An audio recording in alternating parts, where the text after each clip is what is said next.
Good morning, everybody. I'd like to welcome our packed house here in the boardroom to Donuts and Development. We're really honored to have two of our local senators here. We're going to have a discussion about the upcoming session, some of our priorities. Did want to give a shout out to the Tri-Cities Legislative Council that TriDec's a member of. Tomorrow, we'll be having a luncheon where we will go over all the priorities. We'll talk about those a little bit, but that event's coming up tomorrow. I want to give everybody a shout out for that. I'm Carl. Everybody knows me from TriDec. I'm going to introduce our panel. Sean's going to go through what the Legislative Council priorities are, and we'll kind of talk back and forth with our two senators. Here's kind of our agenda for this morning. So thanks everybody for coming out. Look forward to a good discussion. On my right, our distinguished senator from the 8th Legislative District is Matt Boehnke. Good morning, Senator Boehnke. Thanks for having us. Appreciate it, Carl. Thanks for joining us this morning.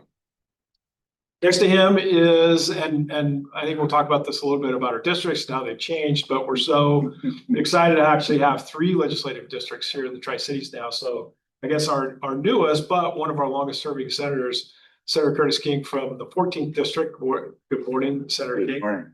Pleasure to be here. Thank you. We appreciate you coming down. And I will say this is, even though you live north of us up in the Yakima Valley, as the 14th now extends down into Pasco, you've done an amazing job. Like every time we invite you, you come down. So you've really been showing up. We really appreciate that. Thank you. Last but not least, our own Sean O'Brien, the Executive Director of the Energy Forward Alliance. Good morning, Sean. Good morning. Big sweater. You want to show it off a little bit? I don't know about that. Yeah, I don't know about that.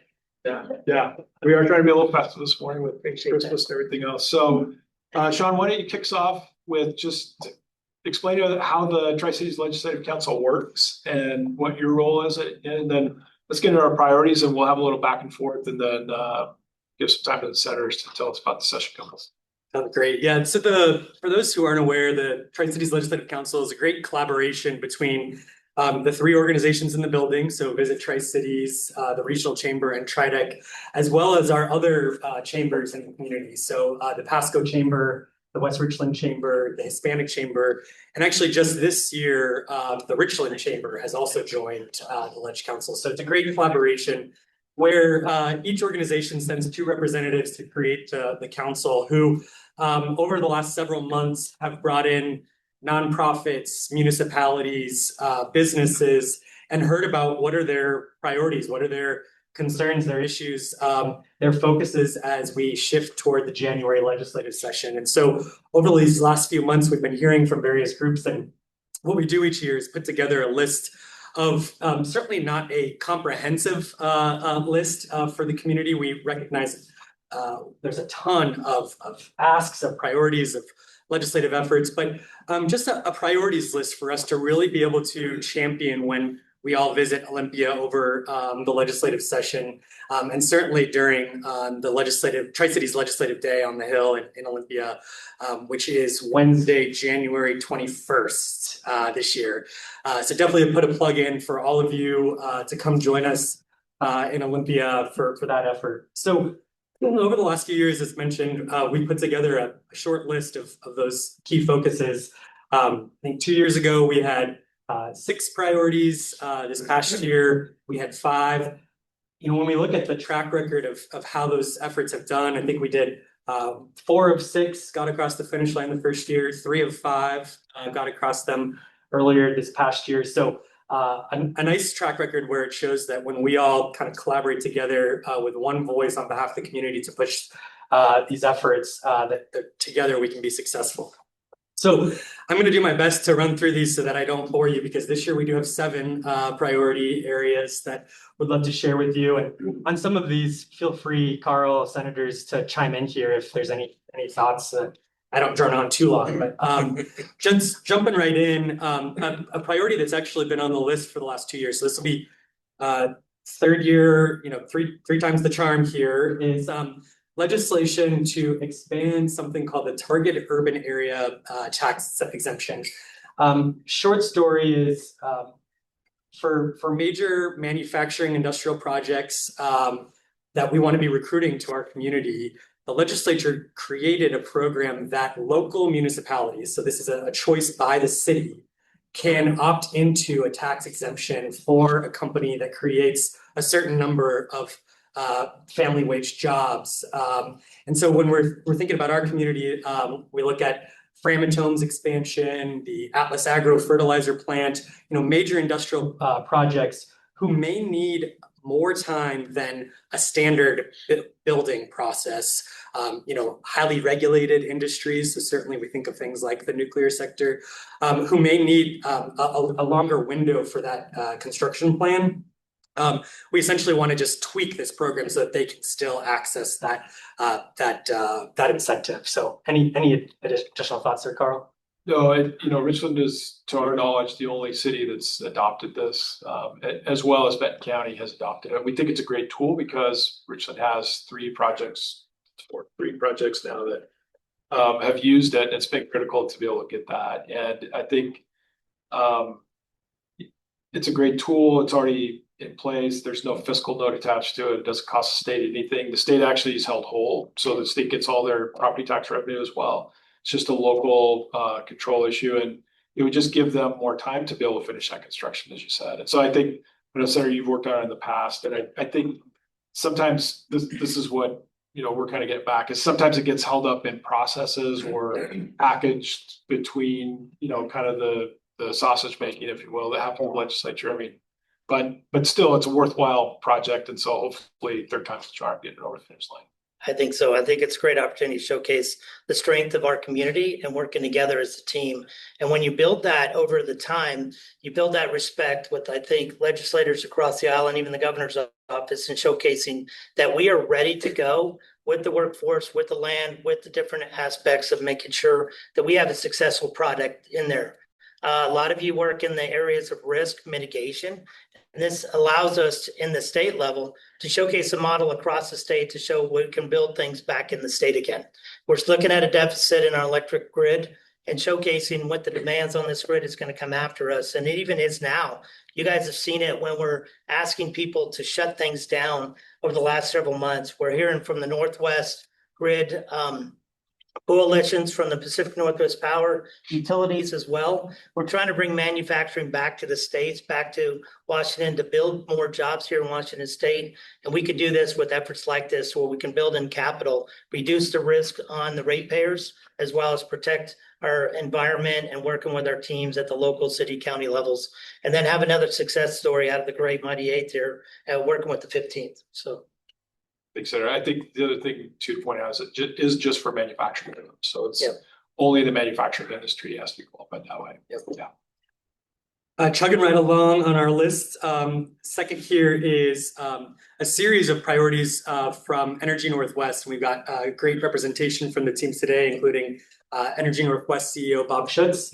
Energy Northwest has a ton of authorities that the legislature provided them years ago, and they've been doing a really critically important exercise right now in looking at how they can continue to ensure that the Northwest leads when it comes to the deployment of clean energy and ensuring the reliability of our grid. And so a few key targets that they're focusing on right now. One is legislation that makes it easier for other utilities in the Northwest to invest in early stage development of clean energy projects.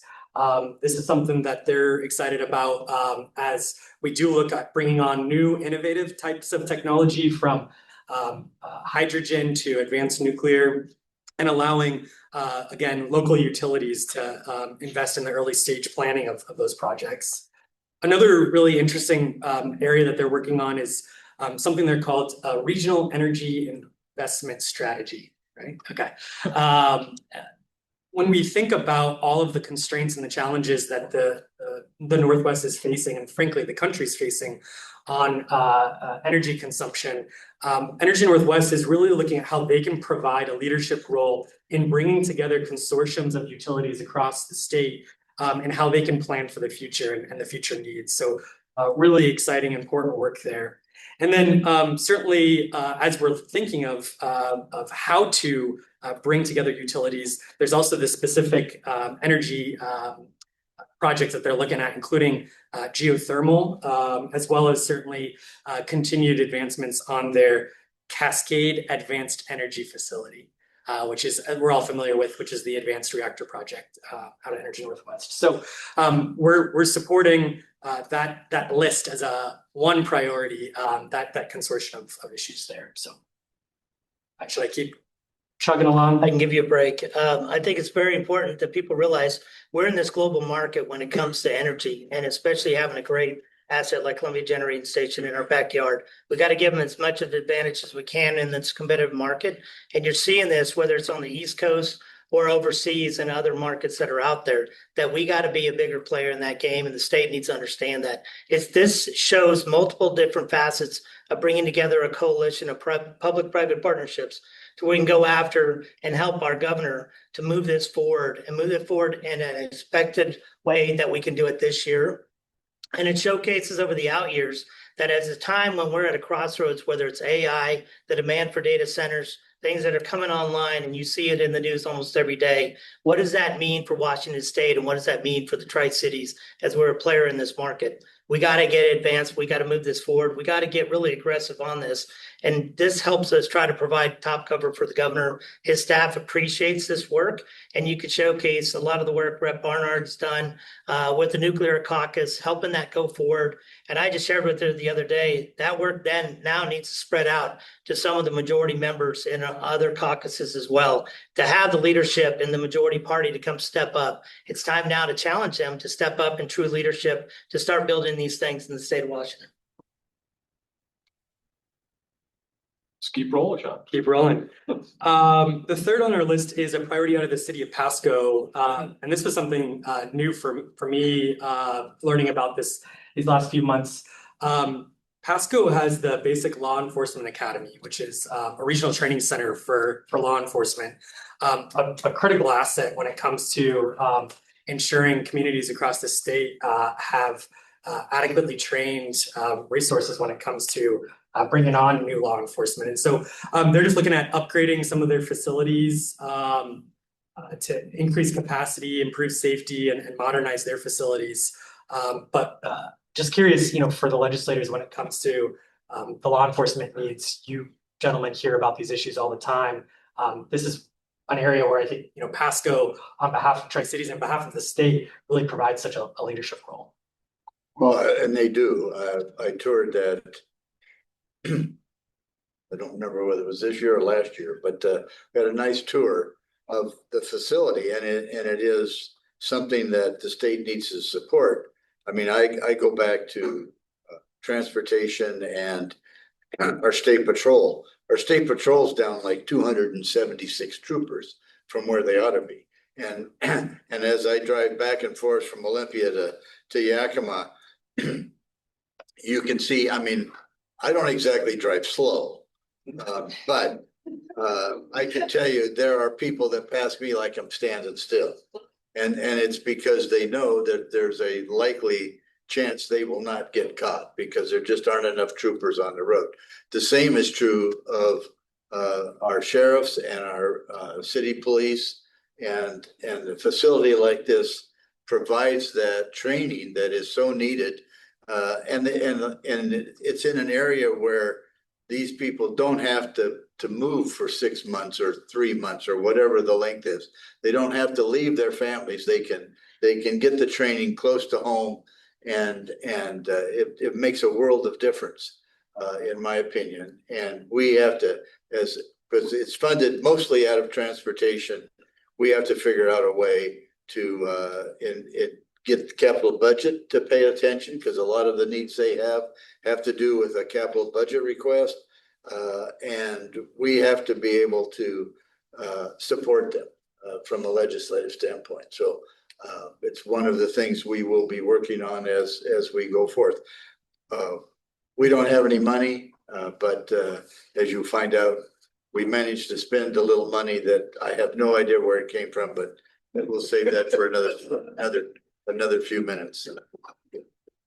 We'll keep chugging along. Next on the list, and you'll see from our priorities that, again, I think we have really a great diversity of issues, from focuses from municipalities to the private sector, and certainly to nonprofits as well. The next is on behalf of the Children's Developmental Center in Richland, which is a nonprofit that supports children with disabilities and developmental delays. So they provide occupational therapy, speech pathology.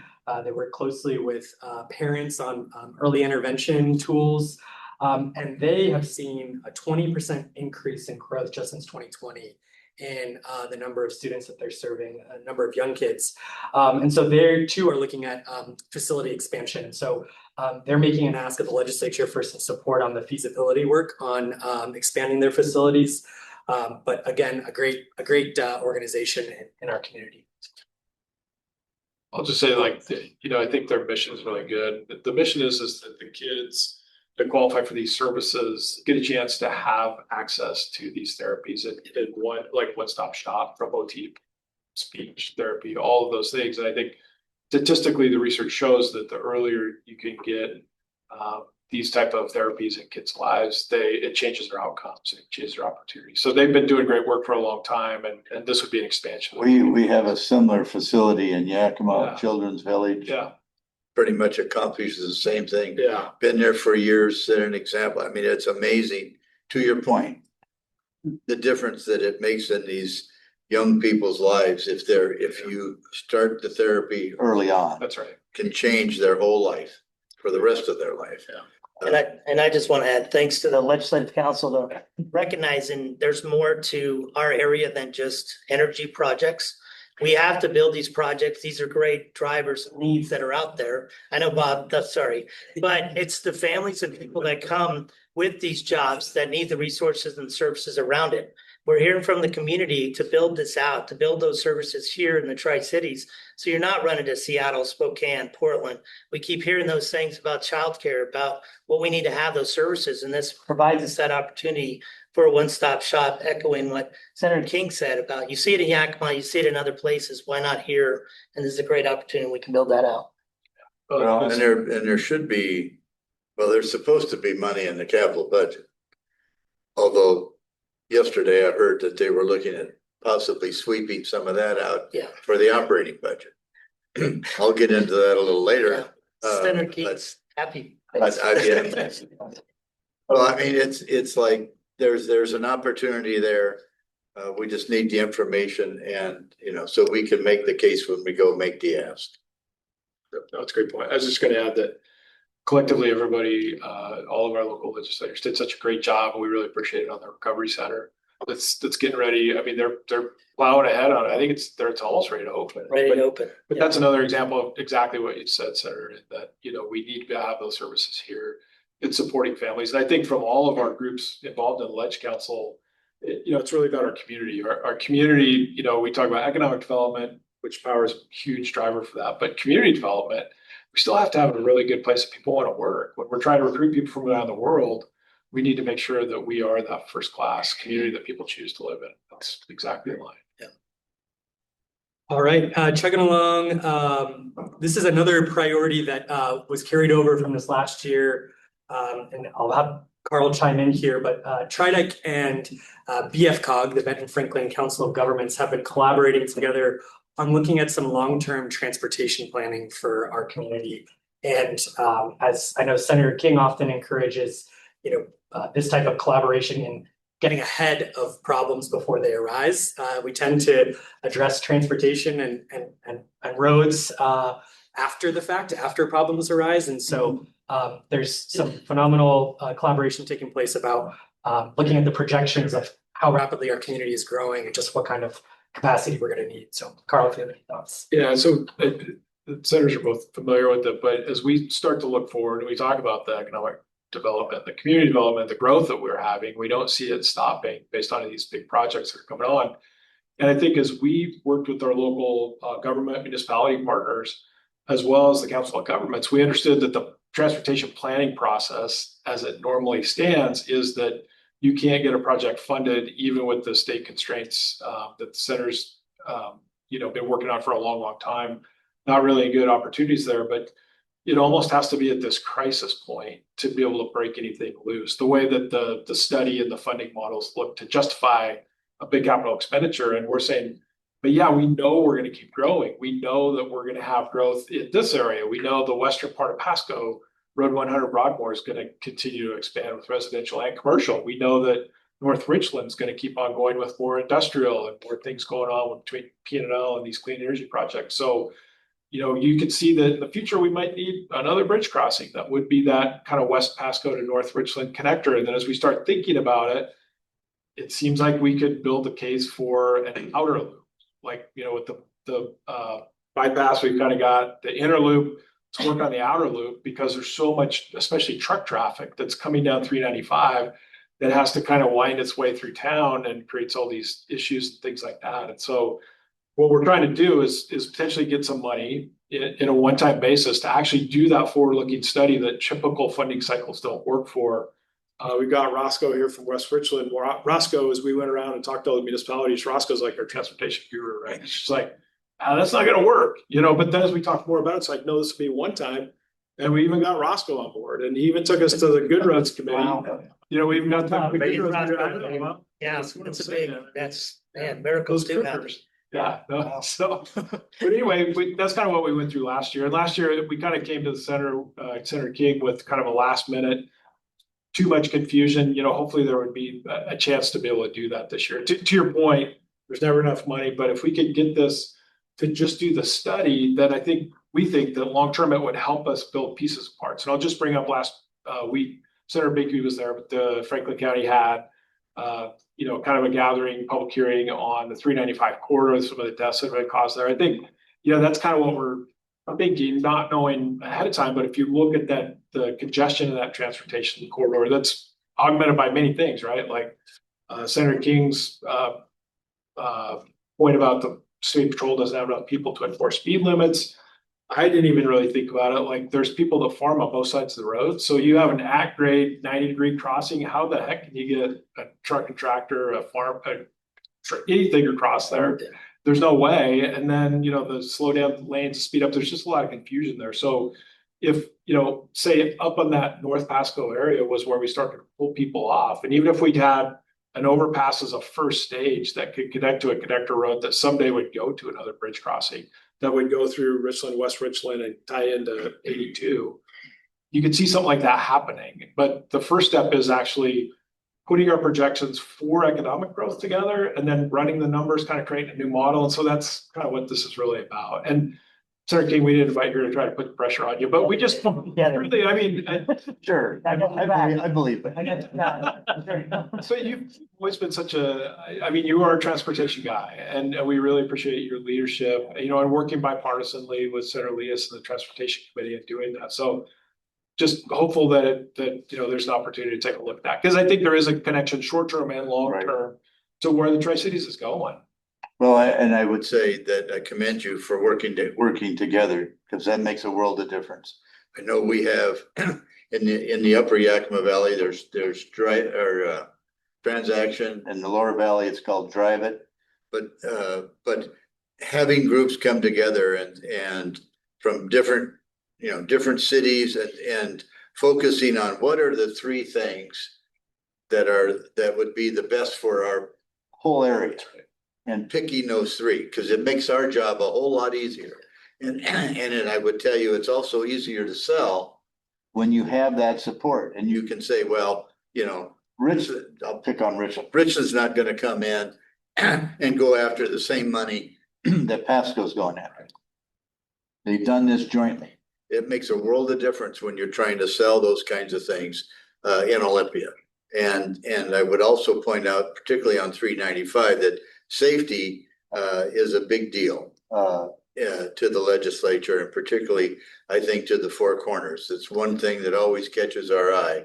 And I would say Senator Mizal, the bridge, Deception Pass. Deception Pass. We were having individuals jump off that bridge on a regular. I mean, there were weeks where 2 or 3 people. I mean, it was unbelievable.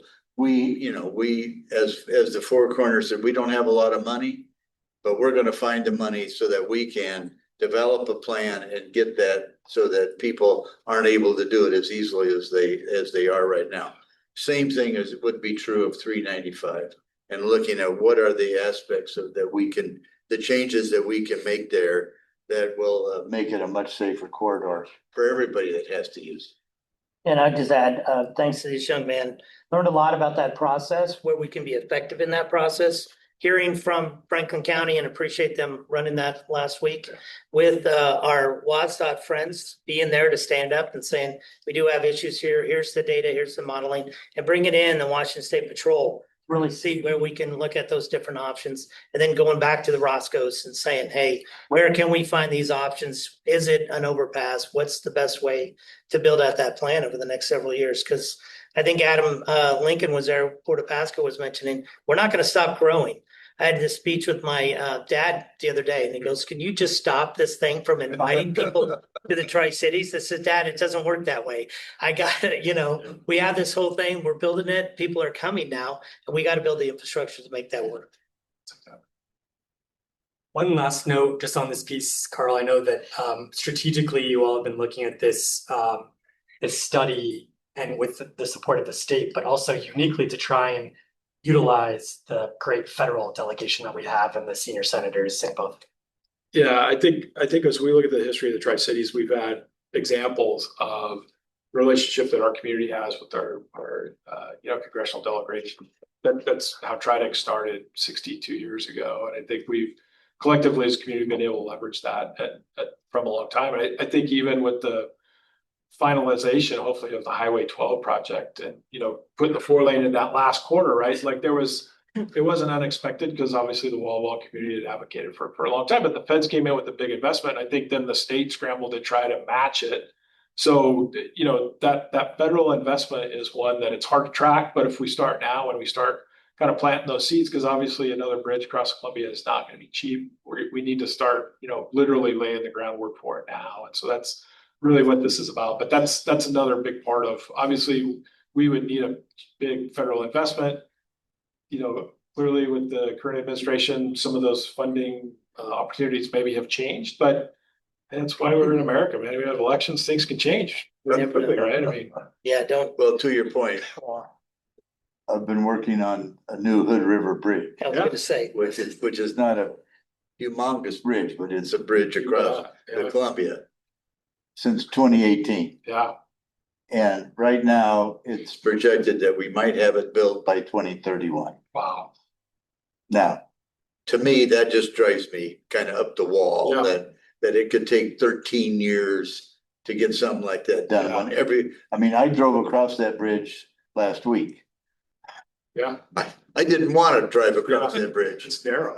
There was a semi coming. Yeah. I'm telling you, there couldn't have been 6 inches between me and the guardrail on the right side. Wow. And there wasn't much between my car and that semi. Wow. I can't imagine 2 semis going across it. That's how narrow that bridge is. But it's like, one of the things I will mention later on is like the climate commitment. That's supposed to be, we're going to make things better for our environment. Well, we're going to add a bike and ped path to that bridge. And, bike and ped paths is kind of an environmental thing. It's going to take people off the road, get them out of their cars. We said, well, that ought to be eligible for some funding to help us build that bridge. And the answer was, oh, no, that's just part of the bridge. But yet they want to build ferries, and they're only going to fund the batteries and the electrical part of the hybrid electrical ferry. And I'm going, but you do it there, but you won't do it here. And it's like, these are the challenges that we have at times. We think we're making some progress. I hope we are. So Yeah, well, when they bring up the ferry, you can ask them like, good, let's go get on it right now. I'm sure it's in operation. yeah. yeah, Thank you for that one. On a lighter note, I'll just say, like in the power transmission business, 13 years is like rocket speed. So, transmission Round lines- two, depending on, it's around everybody. Well, that's not that bad. It's not- Sorry, I just wanted to break it up a little bit. All right. All right, next on our list is a suite of initiatives from our friends at the Port of Pasco, who are also represented in the room today. So Stephen will correct me if I get any of these wrong, but they want to continue efforts on their AIM Center, the Aerospace Innovation and Manufacturing Center in Pasco, an engineering master plan for the Ryman Center, so continued progress there, and then also picking up progress on another initiative that the Legislative Council has supported in the past, which is their effort on industrial symbiosis. Carl, wonder if you have any thoughts on that front, but just continued great work from our friends at Port Pasco. Yeah, and we'll, as we go through our schedule next year, we'll have Steve on to talk about these specific projects. But just off the top of my head, from what I've learned from Stephen, the aerospace, the AIM Center, there's a large portion of land that's within the fence. So it's within the FAA funded improvements for the Port of Pasco. Currently it's farmed. Eventually that would be an opportunity to build out an advanced aerospace park. And the port's been very thoughtful about looking for niches, not just trying to bring in like Boeing supply chain or something like that, but just look at emerging aviation industries as some niches. And so this study would actually look at some of the infrastructure, which is really heavy loads for that. The industrial symbiosis, the port's been a leader on this for about 3 years. There's been previous small provisos that were funded to do studies. I think they're bringing in the Danish firm that I know Stephen and Adam from the port went to and talked about, looked at.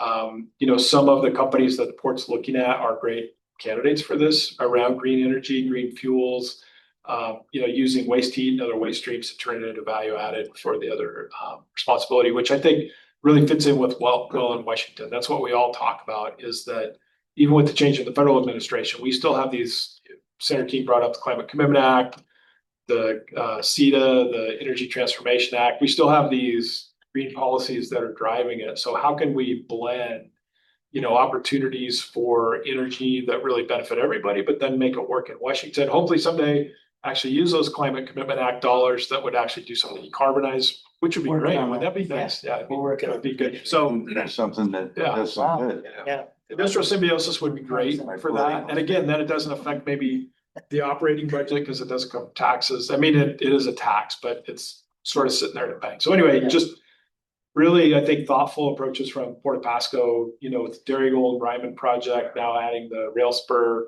cold storage. They're really building an amazing work out there. So all of these, besides the AIM Center at the airport, would really support the good work that they're doing. So really excited about these projects. Yeah, and I echo the group at Port of Pasco that had me out there doing the tour, heading it up. Just laying that groundwork, I think, is showcasing that integrity, that when you build it, the projects will be done. It'll be done below budget and ahead of time, all this stuff that we can do across the state to showcase and model what we're doing. We're building this multimodal system, if you haven't figured it out, that a lot of people want to be a part of, that they see this across the nation as a model of understanding what other places can leverage this example for, and why not continue it going.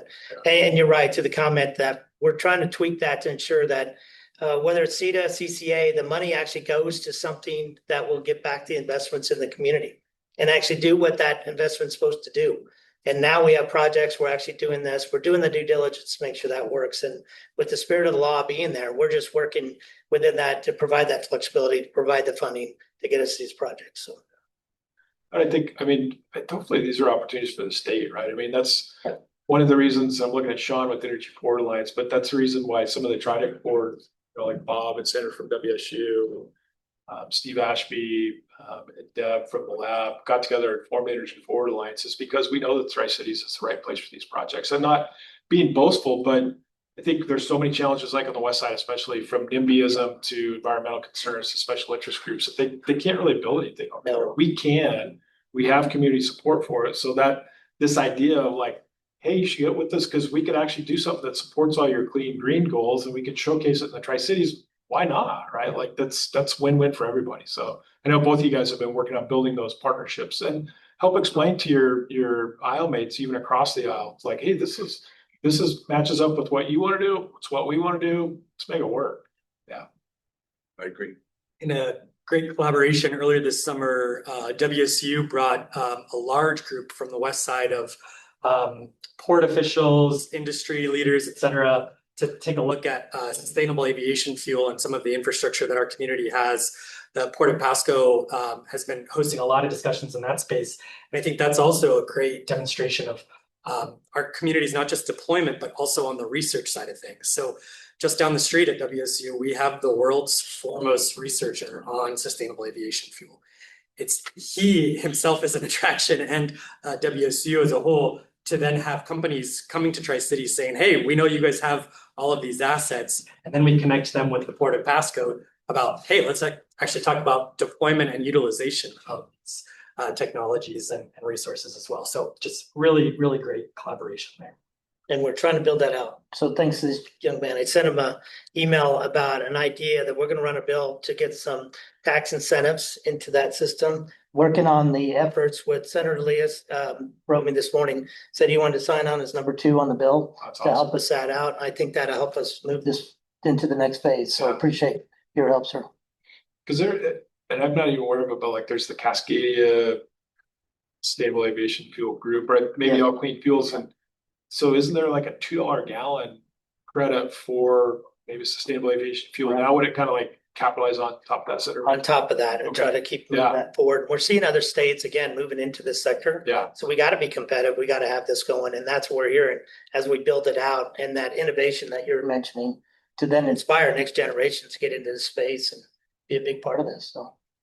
I mean, probably more competition as ethanol subsidies go away for Midwest corn producers and for those ethanol companies. And then, that from what we're learning, there's a lot of different feedstocks that could go to sustainable aviation fuel. But I think for us in Washington, to be able to use some of our agricultural and forestry biomass that we're just burning out in the woods today. I mean, we're trying to make a connection even between like Yakima Nation that owns their own forest lands and could be a potential supplier for some of these industries, as well as even bringing, wood fiber from the coast, like Packaging Corporation of America does too. And those of Port of Pasco goes down to Olympia. I mean, some of those cross-state and even feedstock. And so I think in cases like that, we can show where it's not just Tri-Cities, we can bring other parts of the state together to build that supply chain. It showcases that ecosystem that you're looking at from the supply chain, where you're reducing the waste in those different sectors that you're mentioning and building that into an area that we can actually leverage to reduce the emissions that are going on in our aviation community. Exactly. And then whether it's drones, unmanned vehicles, and the new innovations that are coming out, we'll see how this goes. But we want to be a part of it. And it's that short time to market we're hearing also. Yeah. So you don't have to travel it all across the world or ship it different places. You can literally drive it within a couple hours. Last on our list, we've already mentioned the Atlas Agro green fertilizer plant several times this morning. 2 years ago, the legislature authorized a green fertilizer working group to take a look at what an incentive program would look like so that when Atlas Agro is online, we can ensure that the product they produce is actually accessible to our farmers in the region. And so they're taking the next stab at that apple, taking the next bite out of that apple this year. Okay, just checking. And actually, Senator, I should just turn it to you because I know you've been working with Atlas Agro on this incentive program. Would you like to talk a little bit about that? No, I'm glad you teed it up because they're a great company, another great opportunity where we leverage during the clean energy projects that we've been working on, how we can get them here. And one of these great global environments, so where they picked the Tri-Cities, said, we want to build it here because of the people here in this room and others that you represent. And it's those people that bring us to that forefront when companies look at areas where you can build and work in this environment. I mean, these are commitments to 20, 30, 40 years of what it means to have it out here. And that's working through energy, working through land, working through the sausage making that you talked about, or in the mortal words of Justin Timberlake, bringing sexy back to government. I always have to put that plug in. That's the churn that we got to work on, is those different parts of policy. And this year with Atlas Agro, we're working on more flexibility within the CCA to provide them that opportunities to incentivize these projects. We can work on getting this through. We think it'll open up, whether it's sustainable aviation fuels, whether it's the innovation in hydrogen, continuing a lot of the efforts that you guys have been working on, and you've been asked for the state and federal levels to help you out on. And I believe it's a great opportunity we can lead from the front line. So that's our 7, Carl. Yes, and I was just notified that we need to give the senators a chance to talk about their priorities. So we finished the Lynch Council 7. Now we're gonna transition, but first I have to give a shout out to Senator Boehnke because he kind of tried to slip this plug to me, but we used to do Coffee with Carl and Senator called it Coffee with the Carl. Carl. And so you called it that enough times that we made you a mug. And then he's reciprocated with the Mighty Eight mug, which is amazing. There's an arrowhead talking about our tribal partners that were here Yep. first. Appreciate that. Sure. An apple, atomic symbol, some salmon, some trees. We don't have many trees, We but have a couple trees. okay, I appreciate the trees. That's kind of that Washington cross strain. Come on, Carl. Especially the Okay. audience, This is actually a big shout out to my niece who graduated WSU. No offense. But digital marketing, she came to me with an idea of, you talk about the Mighty Eight and bringing together all these different elements. This is what it is. Yeah, It's really underlying that fact of Carl was inviting me kind of stepping up this thing during the time during COVID. It's like, we got to get more involved in the community and get out with what's really going on. And that's the piece we could thank you enough being here, hosting us today, but other times that we can do this too. And just also a Christmas present. My wife said, don't forget, Carl, that's today. really nice. I thought when I started. Christmas to you and your family. That's really kind, Senator. We really appreciate the relationship. I thought you were gonna bring up the fact that one time I had you on and I didn't let you talk about your mug. Well, you didn't even give me a mug. You're like, you invite people out there. The only kind gesture is then you offer them a cup of coffee. It's coffee with the Carl. So I said, okay. Thank you I'm for the just- plug. Thanks for the. Transparency, accountability, and government. And then, I you know, can see I don't it even gets get deep in a hurry around. it. It does. Really tough. It's your time for priority, so we. Oh, figured thanks. Senator King. No. Anyway, first off, let me say thanks for the opportunity to be here. I really enjoy, I learn a lot. I really do, because these are not areas that I have over my time in the legislature have really ever dealt with. And so to have a guy with the knowledge that this guy has and the ability to work with people across the aisle is unbelievable. But if there's ever a question, we know who to go to. We know who's got the answer. And I want him to know how much we appreciate that, because from my standpoint, I don't worry about it. Because I know I'm going to get guidance from the person that really knows about it. So that all being said, my two areas, I'm the ranking member on transportation. I'm the ranking member on labor and commerce. And I know we don't have much time, but they said they were going to give me 10 minutes. And, you know, a politician always takes whatever time you want to give them. But I'm going to run through. I don't know that these are all my priorities, but I would tell you there are things that I think we need to worry about. Paid family and medical leave is a new program that started. The interesting part about this is that it started out as 0.4. Everybody paid 0.4% to support this program. Then it went to 0.8. Then last year or this year it went to 0.92. Next year it's going to 1.13. We have a 1.2% cap on it. And the forecast is that by 2029, this program will be 350 million underwater. And so there's those that want to get rid of the cap, those that want to raise the cap to 2%, a variety of those kinds of things. I think we got to get real about what we're doing and look at how do we pare back, because it's 12 weeks right now. Let's cut it back to 10 or cut it back to 8.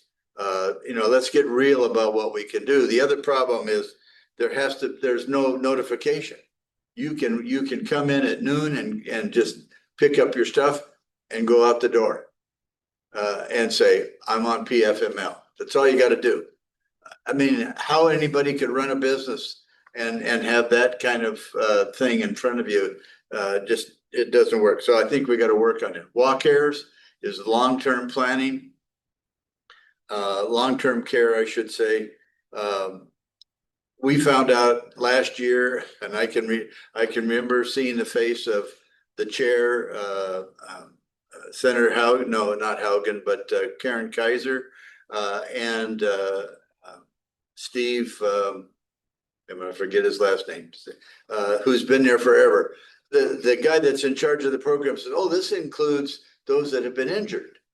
It's not just long-term care. It's not like, going into a nursing home or that type. If you're injured and you break both legs and you're going to be out for a year or year and a half, you can apply for PFML and they'll help you through it. But if you use up your money, it's gone. And so anyway, we have all kinds of challenges there. We passed a bill that had to do with taxes on alcohol, anything to do with alcohol. Some of them went up 50%. Some of them tripled, 4 or 5 times.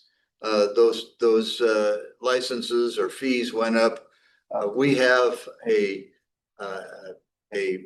alcohol problem in this state, in that our wineries are suffering, our distilleries are suffering, our microbrews are suffering. And what do? We added new taxes to them. I mean, it makes no sense whatsoever what we're doing to these industries. And the example I would give you is Heritage Distilleries has a big facility in Olympia. They said, enough, we're done. They're picking up everything they own in the state of Washington and they're moving to Tennessee. And this is what we're going to see, because we have all of these groups that are struggling just to keep their doors open, and we're just throwing taxes at them. It makes no sense to me. I'm concerned about ag and overtime in ag with no chance of a seasonality to that, where you can get a break when you're picking your fruit and you got to get out. You don't have a lot of choice, but we don't have. There's not much of a chance that's going to go anywhere. Now we throw a part-time tax on them if you have part-time employees, which when you're in the middle of harvest, you have part-time employees. And then there's the one that really gets me is if there's a layoff notification, the farmer has to tell everybody that they're going to be laid off. I mean, you're in the middle of seasonality, you're picking fruit. If there's no fruit to pick, you're not picking fruit anymore. But the part that really drives me crazy is not the notification, but they included a private right of action, so that if you miss an employee, they can sue you. They can sue the farmer. And it isn't that the employee is going to make a ton of money off of it. It's the lawyer that's going to make a ton of money off of it. And I can tell you from what I've seen before, those lawyers are ruthless. No offense to the legal profession, but I mean, they go after it. And they don't care about the consequences. We're losing family farms left and right. This just exacerbates it. We passed taxes, and there was no consideration given to, what is the overall effect to our businesses and the people in our state. I would tell you that there's a couple in Yakima that have lived there, if not all their life. I know he's lived there all his life. They've been a mainstay in our city. They are moving. They're moving to Arizona and to Idaho. They're going to spend 6 months in each because their financial advisors, because of the death tax, have said, you sell everything you own in Washington state and you move. Otherwise, you're going to lose 35% of everything you've worked your life to build. If that, and as they looked at that, another lawyer said, yeah, I have 8 or 9 other couples just like you that are doing the same thing. If that's happening in Yakima, you can imagine what it's like in Renton and Bellevue and Kirkland. This is what we're doing to people. They don't want to move. Their families are here, their grandkids are here, but they're going to move. And they donate to United Way, YMCA, YWCA, you name it. They have donated to numerous things. When they go, all that goes. Anyway, they're talking now about an income tax. Only they're not probably going to call it an income tax. They have a new name for it, and it's not at the point of where you own the money. It's somewhere in between. It's amazing to me that $12.6 billion wasn't enough this last session. And I don't mean to make this political, but it's like, how much money is enough? There never will be enough. I'll get off of labor and commerce and I'll go to Transpo very quickly. We're going to have a real challenge with all of the roads that have been washed out with these floods. Yeah. I'm waiting to see how many and where and what we think the estimate's going to be, but it's going to be in the billions, I can guarantee you. We have the same problem with our maintenance and preservation on our highways. And our bridges and our roads are crumbling. We got to figure out a way to take care of those things. We got a 0.1% of all the sales tax in the state. In the Senate, they agreed to 0.3%. The House wouldn't go along with it. Thank you, Lori Jenkins. Anyway, so we got 0.1. We think they're going to retract that because of the shortfalls they have. We hope not.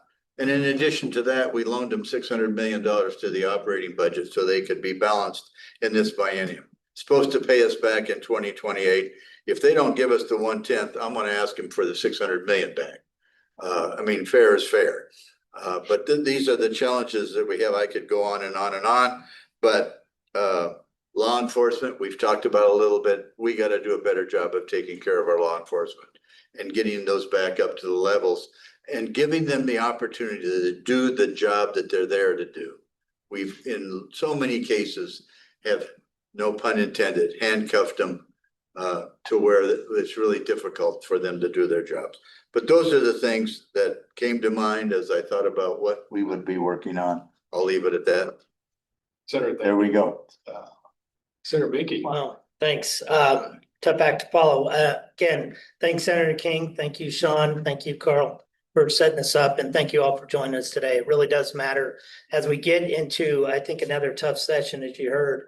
We're going to be fighting on a lot of different fronts and what really matters to the 8th District, to Tri-Cities, but also everybody across the state of Washington. A big shout out to the WASDOT, our emergency operations teams, because like you mentioned, we're in a flooding situation right now. We're getting ready to do another one tomorrow. The second atmospheric river is coming at us as we speak.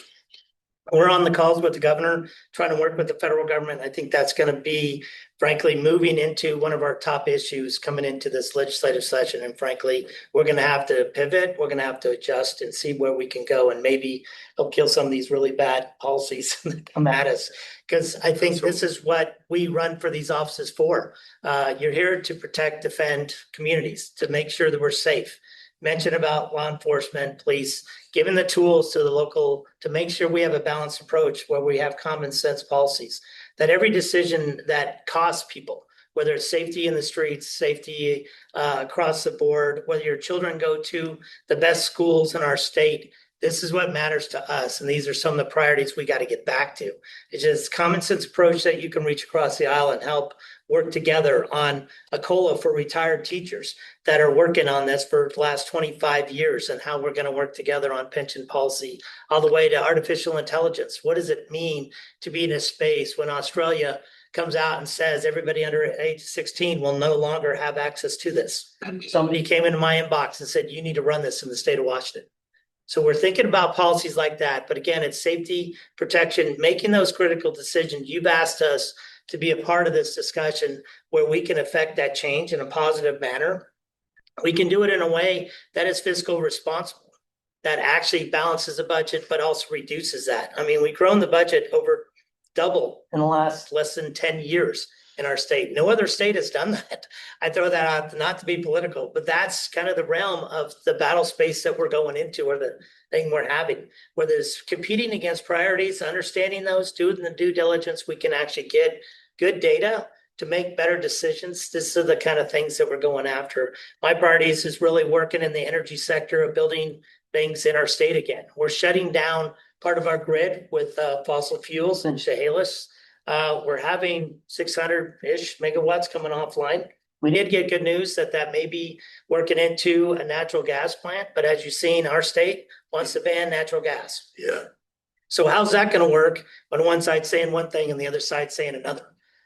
These are kind of the headwinds that we're going to run into because we have faulty areas of our grid we need to upgrade, whether it's the transmission lines that are going out there.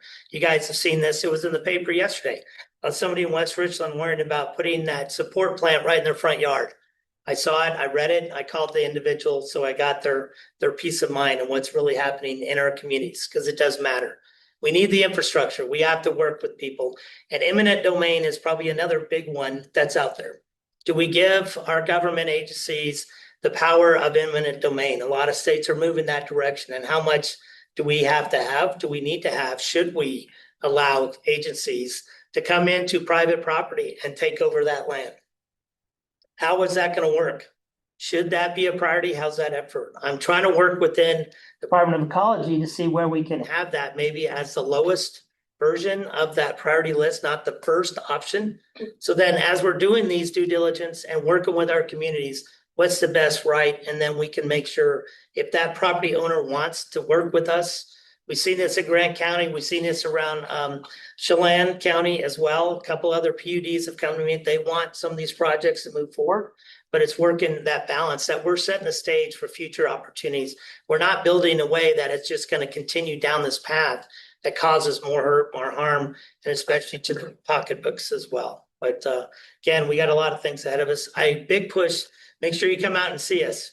It does matter when you come to hearings, you come testify, and if you can't make it all the way over, it's so much easier to sit on those 15, 20 hours, 24-hour Ways and Means. And I know transportation leaves earlier, but we're still there on Ways and Means. I know, they're smarter at it than we are. But we're in there, those long meetings, but it's great to see Roscoe showing up or city engineers that are showing up on their projects in front of our committees, fighting for those different efforts. I know it's only 2 minutes or sometimes a minute and a half.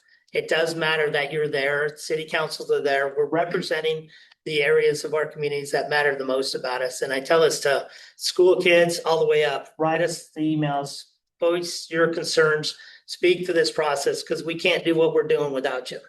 This is an active sport. As I tell people, stay engaged, stay participating, continue this effort, and reach out to us if you ever need something. So, thanks again.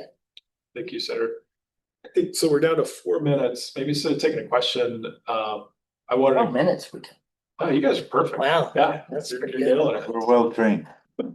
I have a question for Senator Boehnke, and you served on the AI data center task force for the state, but can you give us a synopsis of that? And I think just because we're getting more inquiries on AI data centers, mainly they look for land, but then I think there's stuff that's out there in social popular media around water use and driving rates up and stuff like that. But just give us like a 2-minute answer on why should Washington care about AI data centers, and how does it tie into our technology leadership as a state, and like what's that next generation? And I appreciate your expertise on that, but is that a fair question? Sure. And I think 2 minutes is long. Well, tough. Well, I guess the short version of all this is you see it in the news almost every day. AI is pushing out, whether it's big dollars going into energy, where we can do the production generation of power, where these are coming into, the means for the next generation of financial concerns. These are data that's being bought and sold online into a market that we're trading online in different areas of what that data means to marketing, what it means to the future, to training. We call it data sets within coding. And then without getting too geek into the ones and zeros, really manipulation, what's the software that's going to be running our next generation, whether it's an autonomous vehicle driving down the road, making those decisions to see where an obstruction is going to be at, to slow you down when you should be slowing down. I'm just not pointing fingers, but when you're working together to make it safer for everybody on our streets, making determinations on modeling, on where we go after the 395 and the interchanges, about building the engineering products that we should have to make better decisions. AI is going to be a part of that, but it's also the piece I could share with you we care about, because we're more data centric than we were even 5-6 years ago when I first started on this path in politics, that we have to protect that data. And people forget about cybersecurity and these threats coming at us almost every day. Everybody in this room has already been hacked. No offense. If you didn't know it, you already have been. Your data has been stolen, and it's been shared on the black web, dark web, and other places around there. There are means that we can protect citizens, and we're working on that to ensure that people are educated, more aware of what's going on. And the data center task force was kind of looking at that piece of where not only we're building, but how do we do it the right way? And now the energy, water is a big issue, whether it's water rights, things that were going on. I asked the question in Ways and Means, and when we're doing these developing and the modeling, where those water rights are coming from the Columbia River Treaty all the way to the Yakima Basin into the current farming and agriculture. So this is becoming an ag issue, but also an energy issue. And then even the complex nature of where do we build it within our property. I know the plans in West Richland and other places we have about building the Tri-Cities. We have land, but we're going to continue to grow around that. And we've seen cities, counties from, I just say Loudoun County, Virginia is probably the world's capital of the data centers. We're building a lot of things out there that there's a lot of humming going on. There's a lot of impacts to the community that we want to make sure we're addressing and being upfront with. But there's ways about cooling new technologies with data centers that we don't have to use water. People are now in this race where Elon's saying he's going to build them on the moon, all the way to China and other countries. I think Saudi Arabia is building them underwater. And so there's areas that you can jump it in the sound. I saw one option. We can put it in Puget Sound. We could drop it in there and it actually worked with the ecological maritime community to where we can get it out of the shipping lanes, and we can actually then plug it into current existing lines that are already there, then have that cooled off as it comes into. So nobody hears about it, nobody sees it, and it's kind of working in with the IFSEX process. But yeah, that in about 2 minutes or less, I guess it's a complex. Well, that we're gonna grow. All right, but Senator, you have concerns about the work group's recommendations Correct. that they've made. Yeah. Because it's inherently disincentivizing these companies from coming to Washington State. It is. Yeah, I think it kind of took a turn. It was going in a great path up until about a month and a half ago. Then I think it kind of took a turn where we're not being competitive in the global market. And you see that when you're at national conferences, state legislators or other conferences in the nation where we're not going to be getting that. When companies come out to build, we're going to have more regulations. We're going to then over-regulate where that's going to be. Then, of course, they want the government to step into state. Now, that means taxpayers are then going to have to foot the bill if anything goes wrong. That's a no-go. That's a non-starter for us. We just want to make sure we're competitive. We're incentivizing these areas so we can build the jobs that we need to here in the state, but do it in the right way. We can protect people across the board. Well said. Thank you. We are at time. So I'm going to thank Sean for leading the Legislative Council discussion. Senator King, again, we really appreciate the partnership and the collaboration that we get. Likewise. And I have a lot to learn, we're so. proud that the 14th is part of the Tri-Cities. Thank you. And we appreciate you always showing up. Senator Boehnke, all I got to do is flash the mug about the Mighty Eight. Appreciate it. And thanks for everybody for showing up today. Really appreciate the time and involvement. This is a great discussion. We're gonna have some great speakers next year for Donuts and Development. And if you didn't get one, everybody check out the TriDeck Christmas card. Tracy Chow put it all together. It's up on the screen now. It's really cool.